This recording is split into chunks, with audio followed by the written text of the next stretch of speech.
Good morning, or maybe even good evening, maybe where you are, good afternoon, where you are throughout the globe. So thankful that you all are here with me. And also, I am thrilled to see familiar faces. Start from training courses that I've led. Zaina and I were in a course together, but also from book club, new friends from book club a few weeks ago, and also new faces. So excited to get to interact with each of you today. And as I'm introducing myself, I would love to know where you're joining us from and what does a win look like for you today. So feel free to type that into the chat as we're going through, and I'll read those as they are coming in. So again, where are you joining us from?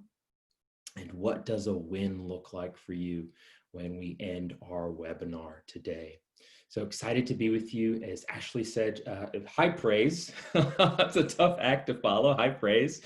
I appreciate that. Thank you so much. My name is Andrew Dormus. I am a coach trainer with CTEDU, and just 1 year anniversary coach training this last August. So it's been a wonderful journey to be with CTEDU. And a little bit about my background. Before I found this beautiful gift of coaching, I was in the world of chaplaincy, clinical chaplaincy, and then from clinical chaplaincy transitioned into higher education because I always had a passion for working with young people. They are the future. And so this unique privilege to be able to work with young minds and to shape their identity and to help them to develop. As they're developing in the classroom, I have this call to develop them outside the classroom, understanding that education doesn't just take place at the desk, but also outside. So in my work with in higher ed, working with 400 young men each year on things like transferable skills, developing them, concepts like integrity, accountability, and what does it mean to be a man in 2020, and the countercultural definition of a man. But what does it truly mean to be a man as you're developing yourself?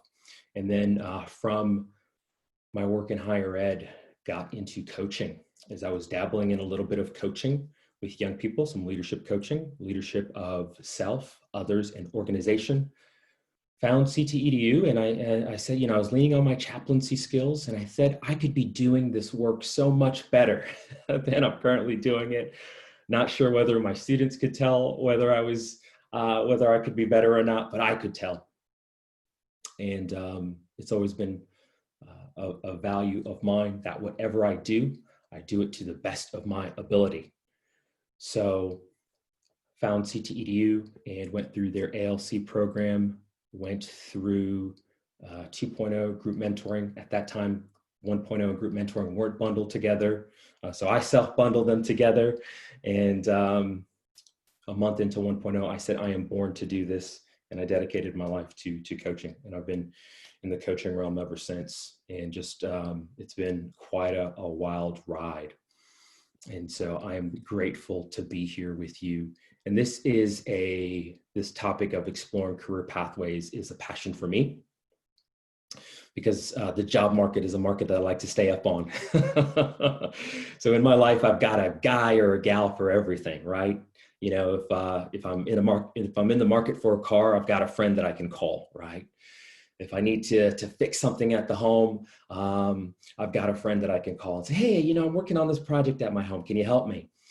And so if you're in my circle, right, my friends tend to know me as the guy who stays up on the job market. So even before the coaching world, this was a market that I love to stay up on. And so excited to share with you. And let's see what's coming in on the chat. So many amazing things. Anna's joining us from Victorville. A win. Let's see, what's a win from Anna? A win from Anna is moving forward in my passion of helping young people. Yes, let's help you move forward. Darlene from Los Angeles, a win is gaining additional knowledge. Absolutely, knowledge is power. Zaina, you're in Boston? That's news. A win is when I'm living by my values. Yes, We're on the right path. We're on the right path already. We're on a good path right now. Lindsay from Tampa. I hail from Miami, Florida. So nice to meet you, Lindsay. A win for me looks like gaining more clarity on where I'm taking my coaching journey. Randy, North Carolina. My folks are in North Carolina. A win would be energized to pursue something I never thought of pursuing. Let's go. Sandra in Miami, 305. A win will be gaining clarity. Amanda in Houston, Texas. Good to see you, Amanda. A win for me this week is making time to write. Let's go. Let's get it. Stephen from DC. A few ideas for how to apply coaching or opportunities to pursue the months and years to come. Kaisa.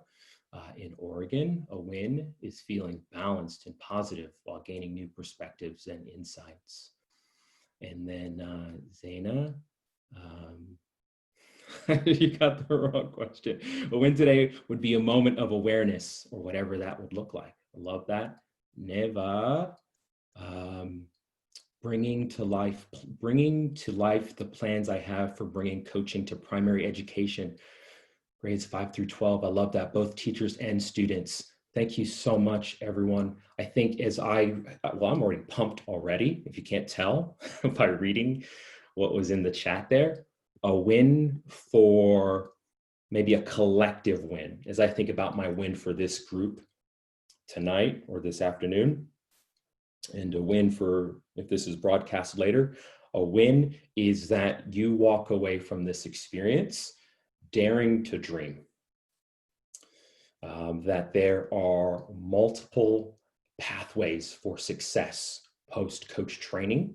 And I think that there's a misconception that there's only one. And so that's why I'm passionate about this topic, that there are options for you, and that you dare to dream and you explore those options. And I think even beyond the options that I share with you today, I want you to even challenge the presentation and say, what other options exist? Or I will invent an option. So that is the desire that I have for you. So I didn't always want to become a coach trainer. Really wasn't the plan. I said, right, I want to dedicate my life to coaching. I am born to do this. And really what helped me in making a thoughtful decision with the opportunities that were presented before me was my mission statement. And my mission statement is to guide others in the journey of self-discovery. And so your greatest asset will be your mission statement. But before coach training, I forgot to tell you where I am. I'm in Southwest Michigan. Darlene knows this. I'm in a really rural part of Michigan. So there's not much opportunity where I am. And so I said, rather than wait for opportunity, I'm going to create opportunity. And so started to build my own brand as a coach, had an opportunity, so my own company, if you will, had an opportunity to also freelance, but then also had an opportunity to partner with organizations as a coach.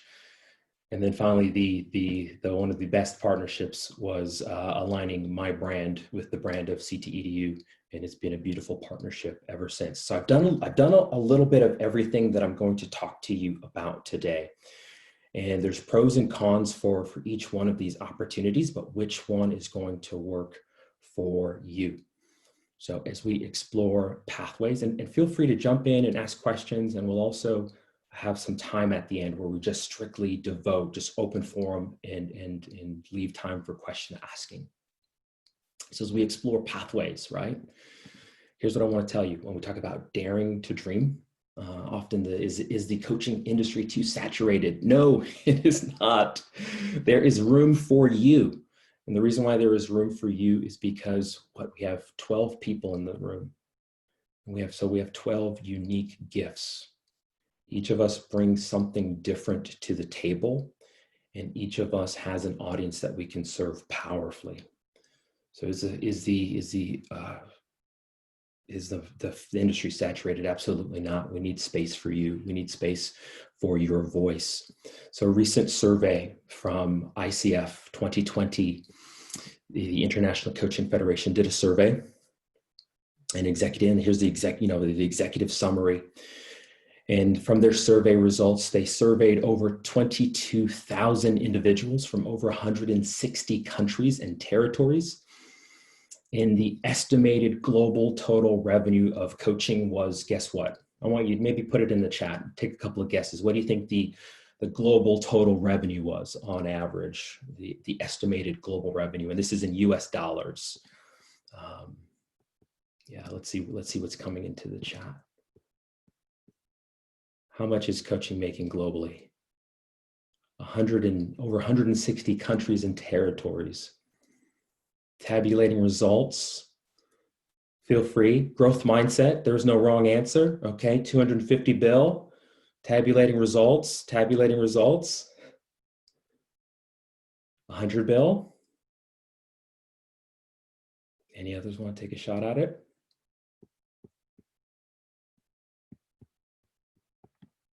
300 bill, 300 billion. Yeah, quite a bit. So for 2019, 2.8, a little over 2.8, close to 3 billion US dollars, representing a 21% increase over the last time they did the survey in 2015. So definitely a jump. There is a piece of the pie for you. So $2.8 billion in revenue in the coaching industry. And if you're asking yourself, well, how can I provide for my family using coaching? The same survey on the average annual revenue or income for coaches globally, a little over 47,000. And in North America, a little over 62,000. So these are the latest statistics, and you can find that report on ICF's website. And again, this is the 2020 ICF Global Coaching Study, the executive summary. And nearly all coaches surveyed, so 99% of all coaches surveyed had completed coach-specific training. And all of you are here because you are in the midst of completing coach-specific training or already have. And so this highlights the importance of developing competencies and the skills to serve your clients powerfully. So wherever area you want to go in, here's what I'm all about. You know, this is the age of hashtags. And if you're going to hashtag anything today, I want you to hashtag staying power. Oftentimes we ask, well, why are we not maybe going over building business principles in 1.0 or 2.0? We are. You just haven't caught on yet. We're doing it maybe covertly, but I wouldn't even say we're doing it covertly. Your greatest business building skill will be your ability to coach. And if you can coach your pants off, you will be able to coach with the best of them. All right, you'll be able to coach anyone, bar none. And so that's the greatest skill we're teaching you, this ability to coach. So 99% of survey participants understand and recognize the value of completing coach-specific training. I have a saying that oftentimes individuals will want to spend time with me and, hey, I want to pick your brain. You know, how do I get started in the coaching industry? There are no shortcuts. I often say, invest in yourself and others will invest in you. So what does investment look like for you? And all of you have invested in yourself via coach training. So I've broken down the next sections over the what, why, and how when we look at career pathways for coaching post-training. So let's look at the what. You have several options. And with all these options, again, hashtag staying power. So you have business, starting your own business is an option. Oftentimes that's maybe the top of mind option. People think maybe that's the only option. And I won't spend a lot of time here as we look at business today, because we do have the Build Your Life's Work material available to you on your materials page. All of those who are enlisted alumni, also you have that available to you as part of being part of our CTEDU family. So I won't go into it too much, but that is an avenue. And then we also have a Biz Launcher course. and the difference between the build your life's work material on working with that on your own, and the difference between taking the Biz Launcher is you're going to have that accountability, and you're going to have access, if you will, to individuals who have already done it, and you're going to have accountability built in. So I love accountability. You have ideas, and actions are what gives ideas legs. And so that accountability helps to really anchor that. So that's the difference between the two, if you've wondered. So I'm somebody who's fueled by accountability, and I need that. But some of you have already systems in place where that build your life's work material is going to be helpful for you just to walk yourself through it on your own. 3 essentials to building your own business. There may be some of you in this room who are looking at building your own business today. And again, that's okay. We talked about this already. You have to be an outstanding coach. So a commitment to developing yourself. You don't just get to 1.0 or 2.0 and arrive.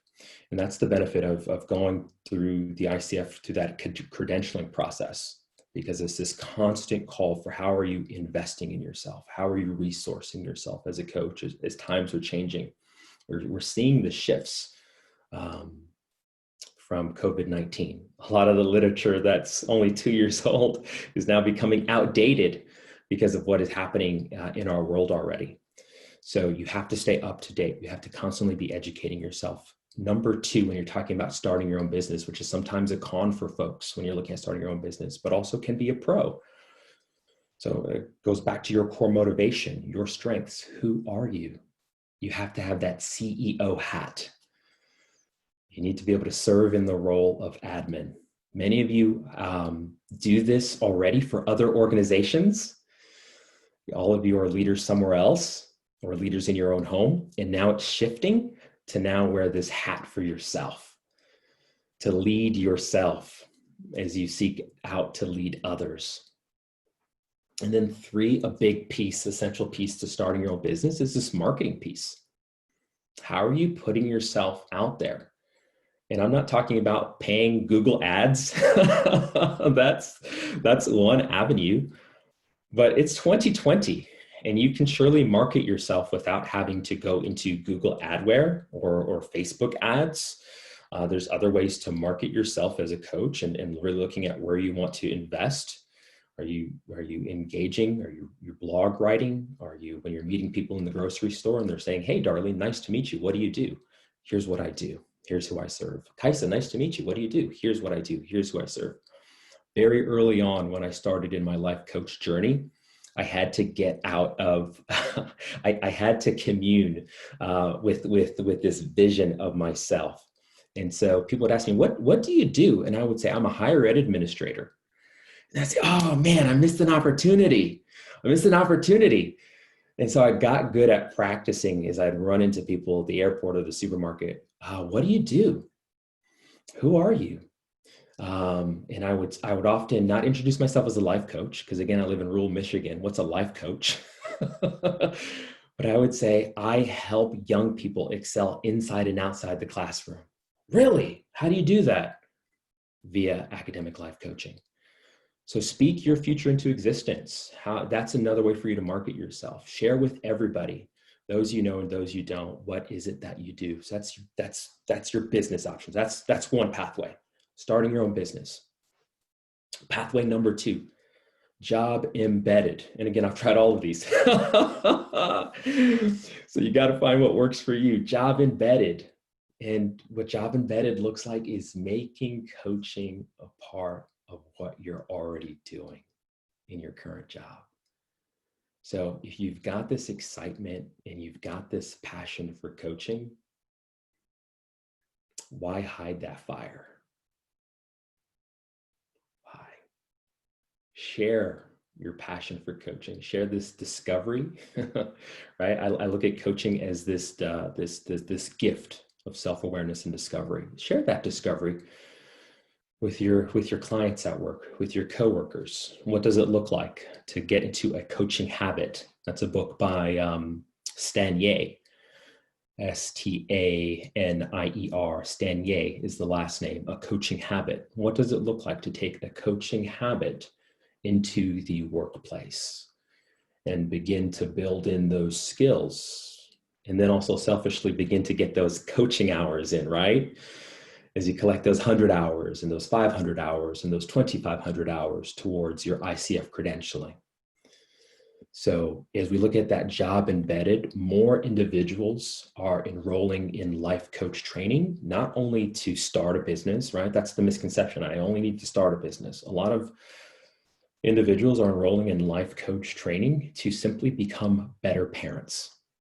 I've had lots of conversations with folks, doctors, lawyers, stay-at-home parents, who have said, I want to enroll in our ALC program or our wellness program simply to be able to become a better parent or to become a better partner at home, to be better. There's this call to be better.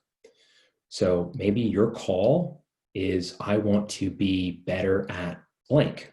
What's your role? What's your role inside the home? And what's your role in that 9 to 5, that day to day? I've had conversations with Stephen about his day to day and what does it look like for him to embed a coaching habit into what he does.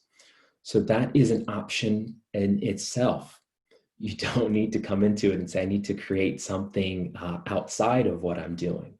But what does it look like to bring that into already what you're currently doing? So job embedded, I love this idea. And also you can begin to get that practice as you maybe are building your coaching resume, right? Begin to bring that coaching habit to your workplace. This third idea is this idea of freelance. And it's freelancing for yourself or freelancing for an organization. I had an opportunity to, some of you know Hayden Lee, had an opportunity to work under him for a little bit. Hayden Lee is an amazing coach. So it was a great opportunity to work with him, and did that for about a year under him. And there's this idea of working with multiple clients.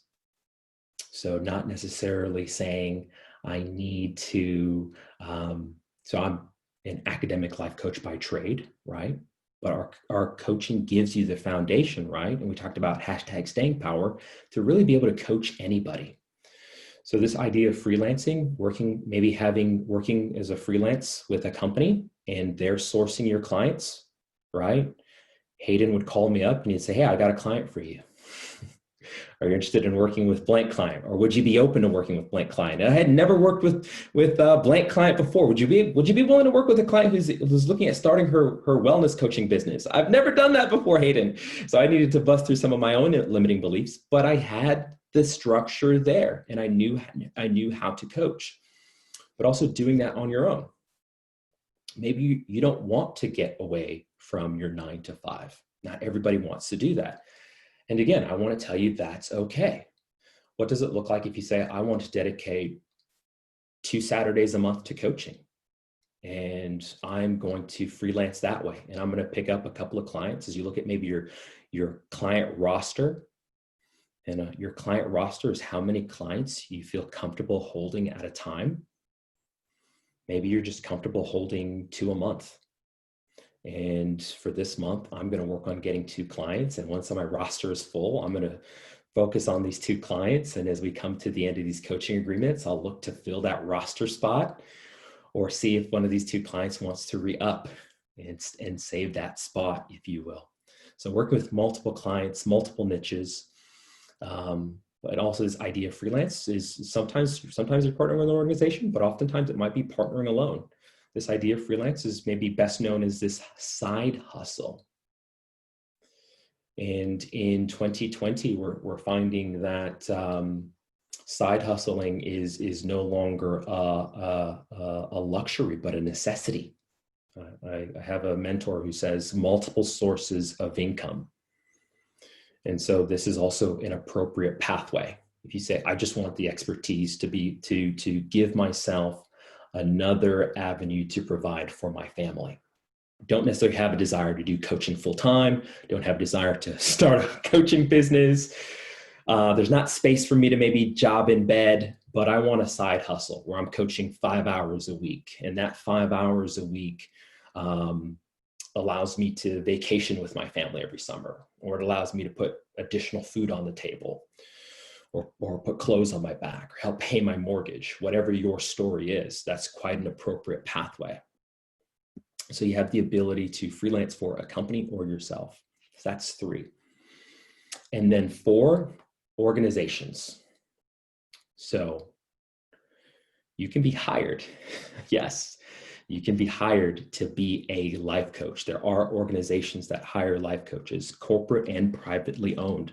So it's partnering. I talked about aligning my brand with the brand of CTEDU, right? So coming together and saying, I'm going to partner with this organization. So there are organizations that do this. While some organizations don't require it, and I'd really be careful of organizations who aren't requiring certifications or ICF credentials, because as you're looking at that job listing, are they really calling you to coach?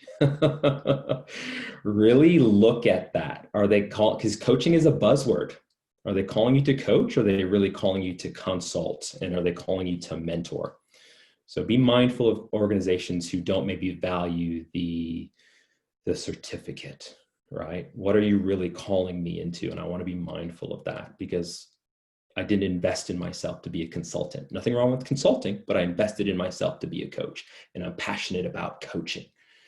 But it also, so while not some organizations look for it, there are a lot of organizations that do look for their credential and do value their credential. One that comes to mind, if you're a wellness coach, is Lyra Health.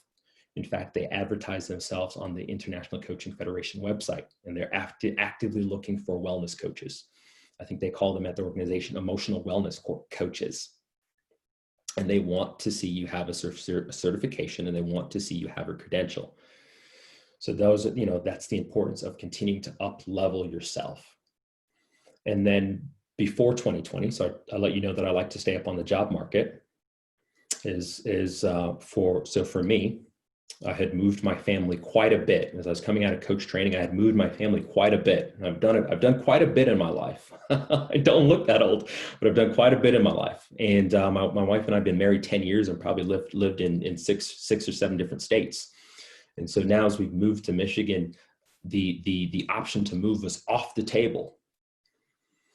And it was, well, if we're going to move, it's going to be because wife gives me the blessing, or wife's taking a job, and we're moving now. And so for me, I needed to look for remote options. And this was before COVID, lots of remote options out there. And so now, even more post-COVID, the remote options do exist, and they are out there. And we'll get to the how, don't worry. So that was the what, there are your 4 options. Let's look at the why. I really want to encourage you to harness the power of your story. That is your greatest asset. This idea of your story. It was my story that called me into called me into higher education work. Called me into, as I was searching the web to find CTEDU and to see that there was a life coach training program that equipped me to work for teens. And part of my story is I did not matriculate well from high school into college. I went from the penthouse to the outhouse. I went from a 4.0, top 10% of my class, to losing a scholarship, being on academic probation, having to sit out, and then having to come back. And none of that had to do with intelligence. None of that had to do with ability.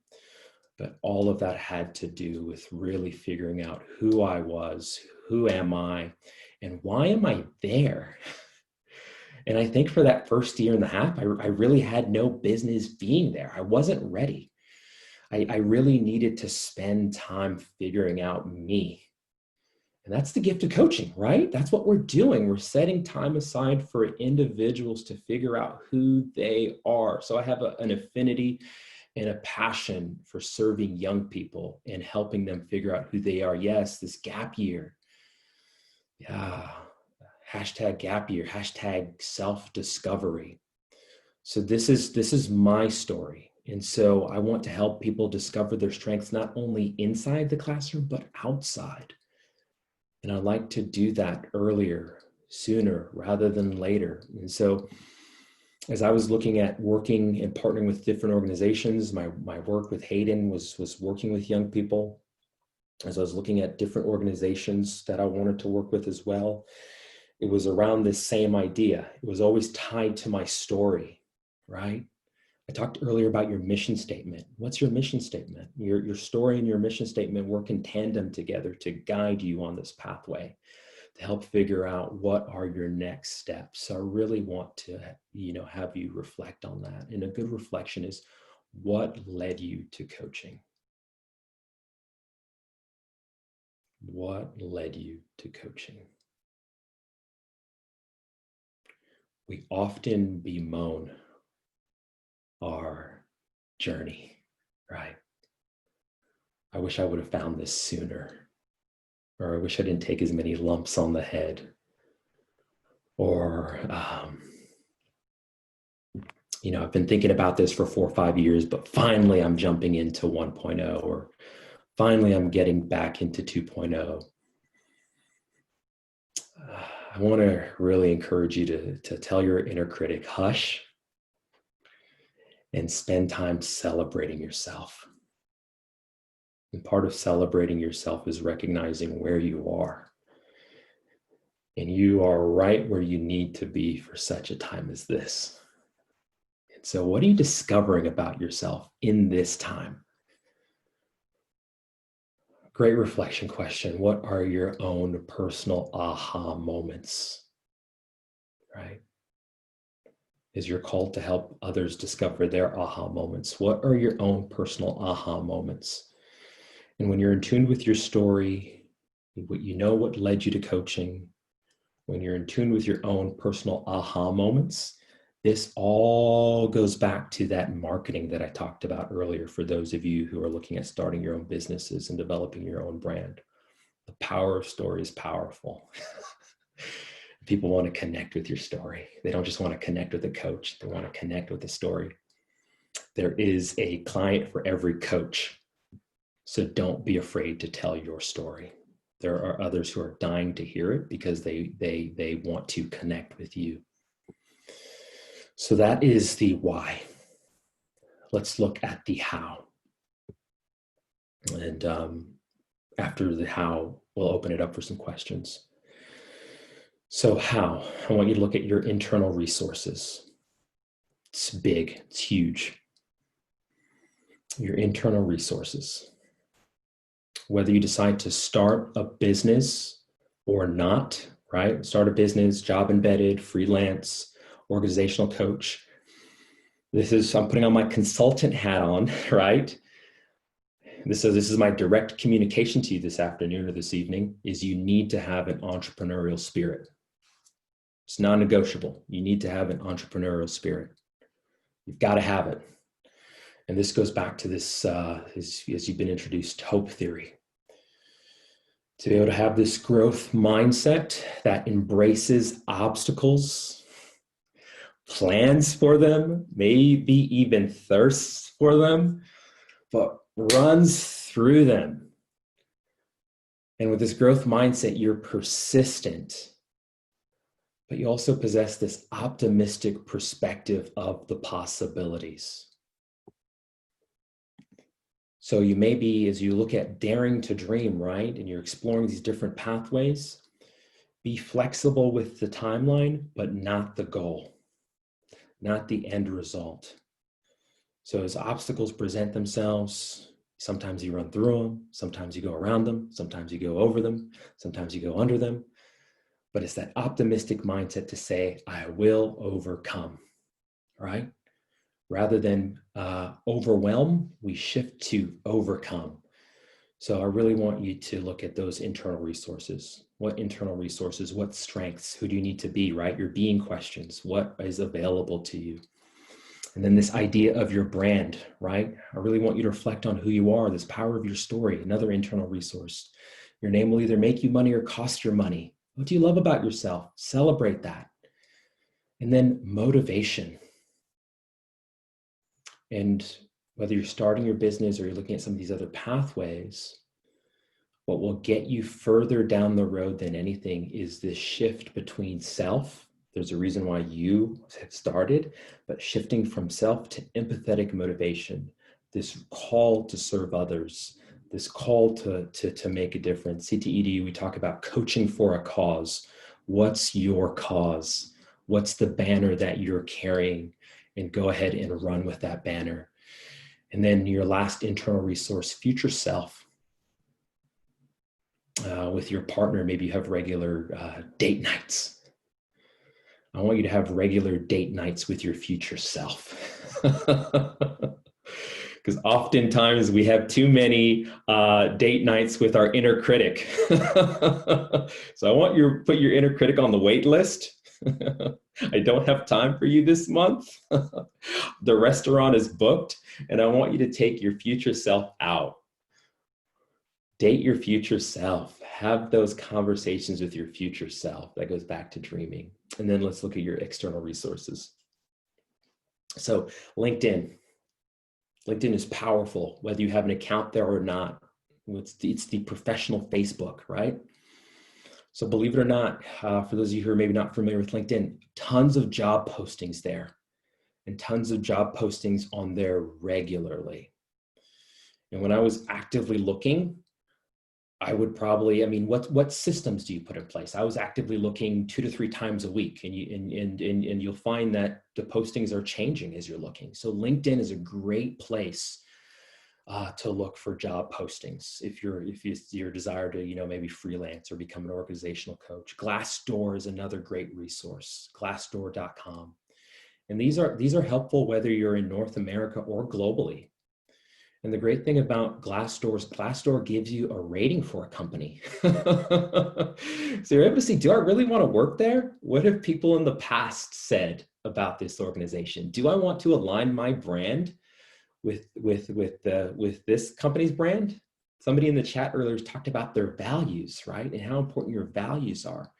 Do your values align with the values of this organization? And if they don't, what are we talking about?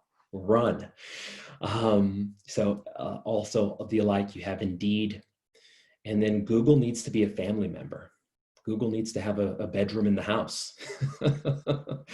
Google's your best friend. So definitely Google. You'll be surprised what comes up. Because oftentimes organizations, private companies are maybe not using these resources that I've mentioned, LinkedIn, Glassdoor, Indeed, or others. So sometimes just Google. I did a lot of Googling for remote academic life coach work. And lo and behold, I was seeing opportunities come up in Baltimore, Atlanta, and I was putting myself out there. Hey, I know you're looking for a coach in this area. Here's where I live. Here's who I am. Here's what I do. Here's what I'm passionate about. So no matter the pathway that you're going to pursue, here's another question for you, right? It's a doing question. How are you putting yourself out there? How are you putting yourself out there? You also have networking opportunities, both locally and on the web. So you have ICF local chapters. Maybe you live in a rural area like myself, a great local chapter that welcomes members who are not in the area is ICF Los Angeles.